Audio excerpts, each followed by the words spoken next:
आपकी जर्नी कहाँ से स्टार्ट हुई? किस उम्र में आपने पढ़ाई स्टार्ट की? कहाँ से स्टार्ट करी? एक बार शुरुआत करते हैं।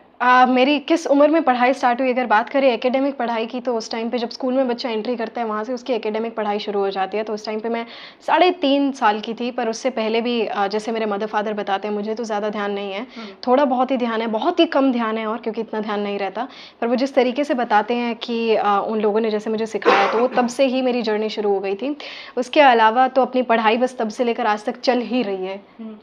इतनी कम उम्र में आपको हैरानी नहीं होती जब आप पढ़ाने यानी कॉलेज में भी जाते हैं बच्चों के बीच में कि जब आपसे लोग इंटरेक्ट करते हैं कि मैं इतनी कम एज में पढ़ा रही हूँ और ये मेरे से बड़े हैं, मेरे से पढ़ रहे हैं, तो कैसा है? मुझे हैरानी नहीं होती, अगलों को ज़रूर हो जाती है एक बारी के लिए कि मुझे तो बढ़िया लगता है, काफ़ी सारे बड़े बच्चे होते हैं आगे, तो उन्हें जब मैं पढ़ा रही होती हूँ, तो थोड़ा-सा मज़ा भी आता है कि मेरे से बड़े हैं या फिर मेरे जितने हैं, तो वो वाली भी चीज़ है। But at the same time बच्चे कभी-कभी थोड़ा-सा हैरानी मान जाते हैं कि ये हमें क्या ही पढ़ा सकेगी। हुँ। पर वो वाली चीज़ नहीं है, मज़ा आता है, अब एक्सपीरियंस भी ज़्यादा हो गया है, तो और भी ज़्यादा मज़ा आता है। जानवी असिस्टेंट प्रोफेसर है, पाइट कॉलेज जो है उसमें असिस्टेंट प्रोफेसर है और अभी जो है अपने से बड़े एज के बच्चों को पढ़ा रही हैं।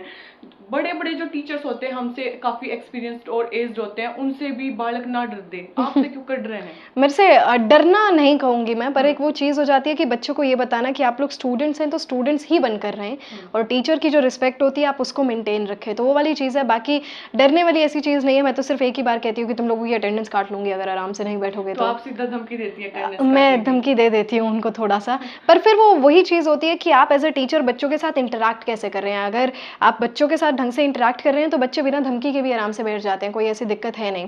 तो मैं जब भी अपनी क्लासेस में जाती हूँ, मैं कभी न कभी बच्चों को कुछ ऐसी एक्टिविटीज़ और ऐसी चीज़ें बताती हूँ कि हाँ, बच्चे टिक के बैठे रहें और सब उसमें पार्टिसिपेट करें। वो एज़ अ टीचर मेरी रिस्पॉन्सिबिलिटी बनती है।